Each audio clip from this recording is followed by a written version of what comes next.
In the entirety of last year, the one smartphone that gave me the biggest goosebumps moment, that feeling of holy cow this is cool, was Huawei's P30 Pro. So you can probably imagine, the P40 Pro is exciting to me. And this time round they've dropped not just a P40 Pro, but also a P40 Pro Plus, which does sound a little bit like a Huawei branded protein bar, but it's actually their new tier of superphone. First up, the standard P40 Pro. The box isn't a massive departure from prior Huawei phones, with the exception of this Explore It on App Gallery label. There's the smartphone, which I gotta say has some immediate weight to it, a tray, and then your standard fare insert, containing a SIM ejector tool and a TPU case.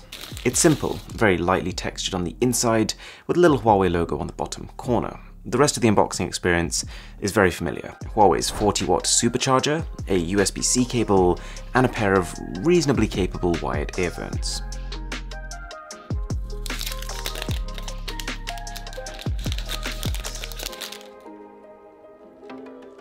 So I've got my P30 Pro here, and the most immediate change is that the camera module is even bigger. We've seen quite a lot of this over the last few years. Cameras are becoming the biggest differentiating factor between flagships, so they're slowly invading more and more of the backs of our phones. Attack of the cameras. That makes it sound like a low-budget Star Wars film. As for that finish, I will say this. The P20 Pro was pretty much the first phone to introduce a gradient finish. I loved it. The P30 Pro came with Aurora, which took that to the next level, and so a very small part of me is disappointed that they didn't take this to the next level with the P40. But on the other hand, I had the widest grin on my face when unboxing this, because it now has a matte finish. It's still an evolution, just maybe not in the direction we were expecting, but understated design sells. There's a reason why pretty much every company makes a plain black version of their phone. You flip it around though, and there's no subtlety here. The P40 Pro is the first smartphone in the world with what they call an overflow display. It's curved on not just the sides, but also the top and bottom. Although, from what I can see, it looks more like it's the glass that's doing most of the curving here, not the display. You know when you have a cup of water, and you filled it right to the brim, and there's that little bit of surface tension on top?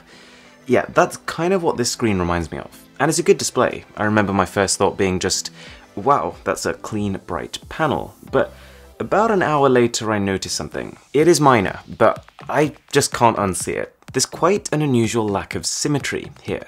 The sides have a different thickness to the top, which in itself has a different thickness to the bottom. You've got, I think, the biggest hole punch cutout I've ever seen on a phone, positioned in what feels like a fairly weird location. I almost want to just push it a millimeter to the left. But the thing that irks me, and this could just be me, it might not bother you at all, but it's the corners. Because of how the glass curves down here, and it curves down here, you've almost got 4 points in the bezel that feel like they're protruding. Anyways, there's also an underscreen fingerprint scanner, and it's about 30% larger and 30% faster than last year. And that makes more difference than you'd think. It's still a standard optical scanner, but the extra sensor area means you can almost miss the icon and it'll still scan your finger. Plus, there's secure 3D face unlocking thanks to an infrared sensor hidden in this hole punch, which does somewhat explain the size of the protrusion. It's great face unlocking though, it even works perfectly in the dark, so maybe worth the trade-off. What I really like here is that, yeah, it's not a small phone, but at least Huawei isn't trying to build a tablet like it feels like a lot of companies are doing now.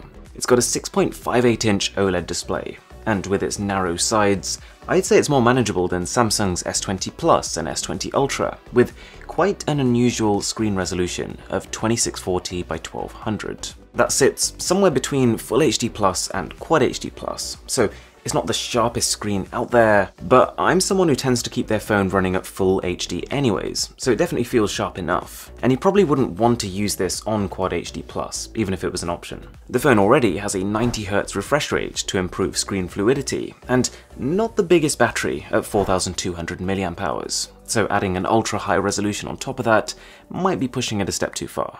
I'm not saying battery will be bad here. Huawei software is famously aggressive, meaning that it prioritizes the minimization of background processes to preserve battery. But detailed battery comparison coming in a couple of days, so if you could subscribe for that, that would be amazing.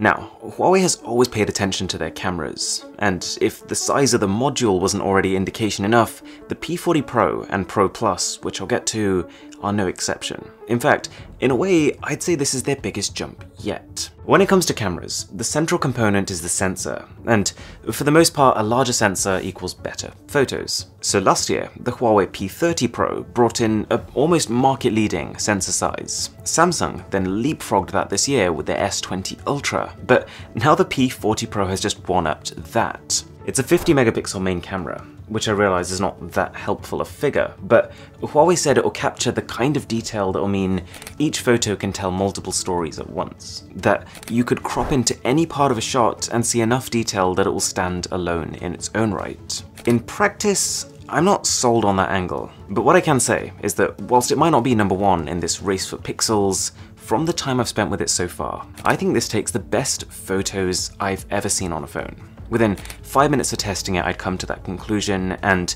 I stood by it after hours more. Shots are lush, but not in a really fake way that some older Huawei phones have tended towards. The large sensor means natural background blur. None of this at all was taken in portrait mode, and you can quite comfortably crop into these photos and still have a pin-sharp result. And there's a whole lot more going on in terms of both the software and the hardware of this camera system. For example, octave phase detection autofocus, or in other words, practically instant focusing on whatever pops into view. Not to mention the weight given to AI features this time round. The P40 Pro comes with the same Kirin 990 5G chip that we saw on the Mate 30 Pro last year, but according to Huawei, it's only with this phone that they've truly taken advantage of its AI capabilities. I'm always a bit hesitant with the way AI is constantly used to market smartphones, but these are cool features. In the past, Huawei phones could recognize environments and pets and sort of tune your photos accordingly, but that range of scenarios that it can now recognize is far greater. It can know which sport you're taking a photo of, the posture of people sitting around you, and even their facial expressions. So in theory, this better understanding leads to better photos. So for example, it'll know you're taking a photo of an annoying reflective object, and it can reduce reflections. Or it can know if someone has just jumped into the back of your photo without you realizing, completely ruined it, it can snap them out of existence. You can literally see it in action. Take a photo, wait 2 to 3 seconds, and then watch the AI do its work. But more importantly, I'd say, is that this image processing engine is also important for night mode, and I was expecting to be amazed here. Huawei's P20 Pro a couple of years ago, that phone blew me away. The P30 Pro blew me away again, and sure enough, it is even better now. This right here is a screen recording to give you an idea. We're in almost pitch black, and yet, it's just phenomenal. Photos shot in dim rooms look like they could have been taken with floodlights shining on them. Not to mention, you can literally point the camera up at the sky and handheld capture photos like these. And video. Huawei phones have historically focused on taking good photos, but video's never been a priority. Well, it seems like P40 is a big jump in the right direction. You can take 4K video on the front camera, and the rear can now do 4K at 60 frames per second, as well as that crazy ultra-slow 7680 frame per second video that we saw on the Mate 30 Pro. The video is also now steadier than before. The phone combines optical image stabilization with AI stabilization, and it works better in low light.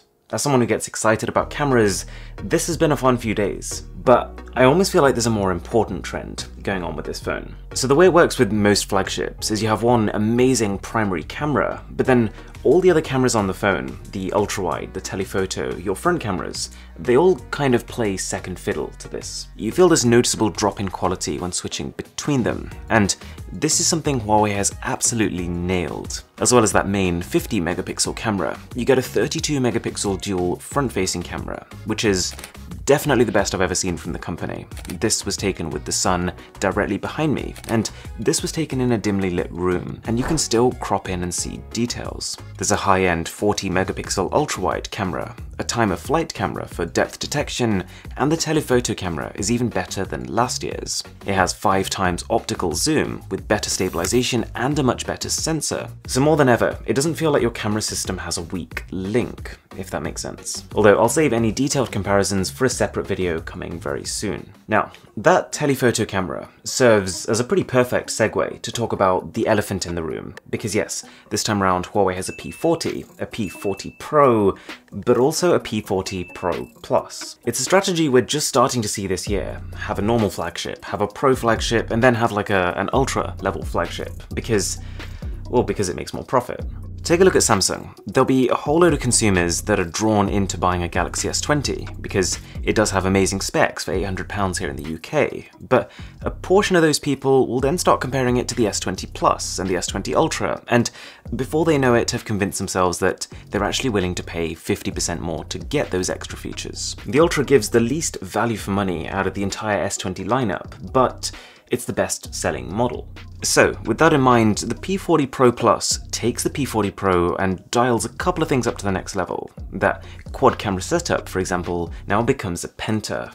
Attack of the cameras. You heard it here first. It's actually a bit of a shame. I do have a P40 Pro Plus on its way to me, but it's stuck in customs. So I haven't actually used it yet. But the extra lens it adds is interesting. Huawei has essentially swapped out the 5x zoom camera on the Pro for two different zoom cameras, one with 3x optical zoom and one with 10x. 10x optical zoom. That's a world record, and in fact, it's doubling the P40 Pro and pretty much every other smartphone camera out there. The 3x is just there to give you more consistency as you kind of slowly zoom into things. If you just had a 10x zoom, your photo quality at say 5x zoom would kind of suck. And the other thing is finish. This phone swaps out glass for nanotech ceramic, which supposedly has the strength of sapphire and the reflective index of diamonds. Okay, so a couple of important things about the P40 Pro before I bring this all together. I want to just make a distinction between power and speed, because this phone, with its Kirin 995G chip and 8 gigs of LPDDR4X RAM, is not the most powerful phone on the market. And you might feel it in heavy tasks like emulation and gaming, but at the same time I would say it's one of the fastest phones. We're at a stage where the general speed of your phone is less about processor and more about things like how fast your software is, and Huawei's MUI combined with this new 90Hz screen refresh rate does make this phone fly, whether it's menus, web pages, or apps. And on that note, this software is largely the same as what you're used to, but it comes with a new voice assistant, Celia. It's obviously very early days, so I won't judge it yet, but early impressions are that it talks with a fluent English accent, which is good, but also that it seems to struggle with things that should be child's play for an assistant. Huawei's app gallery is a bigger focus here, because that's the main way you're going to download apps on it, but I want to save this for a separate video, because there's so much to it and what it means for the phone. Also, I mentioned that the wired charging is at 40 watts, but new here is that you can wirelessly charge at 40 watts. You will still have to buy a wireless charger separately, but all of a sudden, being able to wirelessly charge without a speed compromise makes it a much more tantalizing offer. The phone has a 4-layer cooling system, IP68 water and dust resistance, support for expandable storage, Wi-Fi 6 Plus functionality, and no headphone jack. Okay, so my impressions of the P40 Pro after a few days of using it are that it is many steps in the right direction. Pretty much every aspect of the P30 Pro is better here. Display, camera, performance. But we're just gonna have to wait and see on those detailed camera and battery comparisons how it stacks up to its current competition. So, thanks a lot for watching, and I'll catch you in the next one.